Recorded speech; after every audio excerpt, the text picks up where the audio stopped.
ओम शांति। आज हम चर्चा करेंगे। एक विशेष प्रश्न है और वो प्रश्न है, कईयों ने ये प्रश्न पूछा कि आजकल दुनिया में बाहर कई ऐसी संस्था बन गई है जहां पर यह कहा जाता है कि शिव बाबा एक बहन को अपना तीसरा रथ बनाया है, उसके तन में शिव बाबा आते हैं।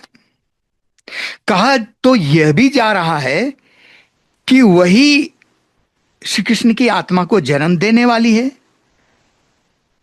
तो क्या यह सत्य है? यह प्रश्न हमारे सामने आया। यह बहुत गंभीर प्रश्न है। इसका उत्तर बाबा ने दिया है। तो मेरे पास कुछ मुरलियों का जो हमने संग्रह किया है, वो मैं आपको मुरली की बात सुनाता हूं। एक मुरली है, अव्यक्त वाणी है। उस मुरली की तारीख है 11 अप्रैल 2022 की अव्यक्त वाणी।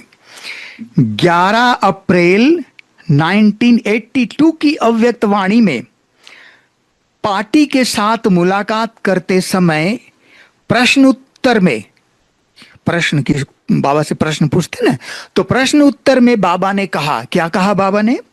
बाबा ने कहा, एक बल एक भरोसा, अर्थात सदा निश्चय हो कि साकार की मुरली है, वही मुरली है जो मधुबन से श्रीमत मिलती है, वही श्रीमत है। बाप के सिवाय मधुबन के और कहीं भी मिल नहीं सकता।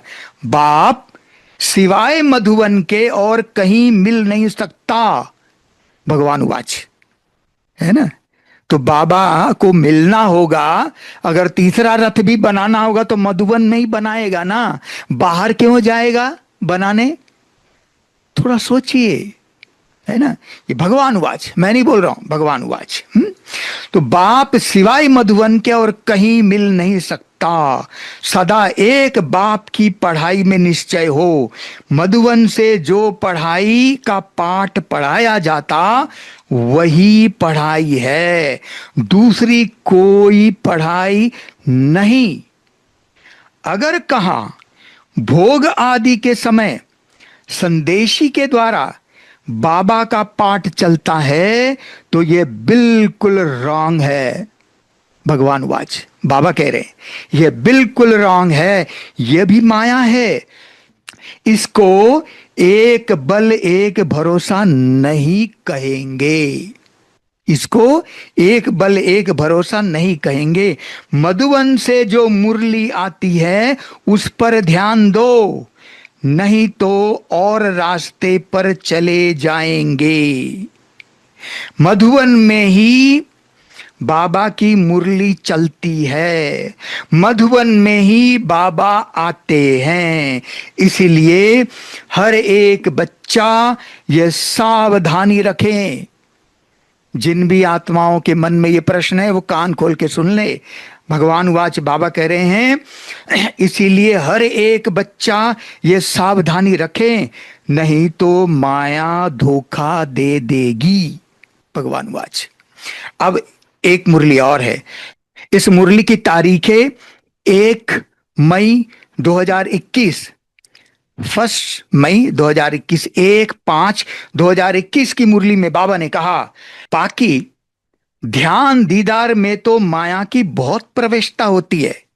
ये जो कहते हैं हमारे में शिव बाबा आते हैं, शिव बाबा यह बोलते हैं, यह सब भूत की प्रवेशता है। भगवान वाच, ध्यान से सुने, यह भूत की प्रवेशता है ना। तो बाबा कहते हैं बाकी ध्यान दीदार में माया की बहुत प्रवेशता होती है। ये जो कहते हैं हमारे में शिव बाबा आते हैं, शिव बाबा ये बोलते हैं, ये सब भूत की प्रवेशता है। तुम बच्चों को खबरदार रहना है। ये भूत की बीमारी ऐसी है जो दोनों जहां से उड़ा देती है। ये कभी भी ख्याल नहीं आना चाहिए कि हम साक्षात्कार करें यह भी भक्ति के ख्यालात हैं। ज्ञान मार्ग को अच्छी तरह से समझना है। माया अनेक प्रकार से धोखा देती है। भगवान वाच। एक मुरली और है, उस मुरली की तारीख है 27 मई 2021 की मुरली। 27/5/2021 की मुरली में बाबा ने कहा, बहुत आजकल निकले हैं जो कहते हैं मेरे में शिव बाबा आते हैं। इसमें बड़ी संभाल चाहिए। माया की बहुत प्रवेशता होती है, जिनमें आगे नारायण आदि आते थे वह भी आज है नहीं, है ना? सिर्फ प्रवेशता से कुछ नहीं होता।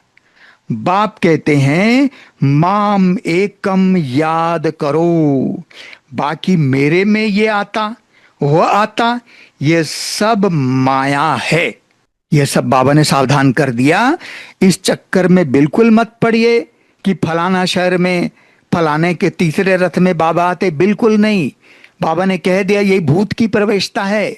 अब एक मुरली और है, मैं आपको सुनाता हूं। 26 अक्टूबर 2021 की मुरली में बाबा ने कहा, चलते चलते माया वार कर देती है तो लौट जाते हैं। जो जमा किया वह फिर ना हो जाता, बाकी क्या बनेंगे? स्वर्ग में भले जाएंगे, लेकिन बिल्कुल साधारण प्रजा में भी चंडाल जाकर बनेंगे।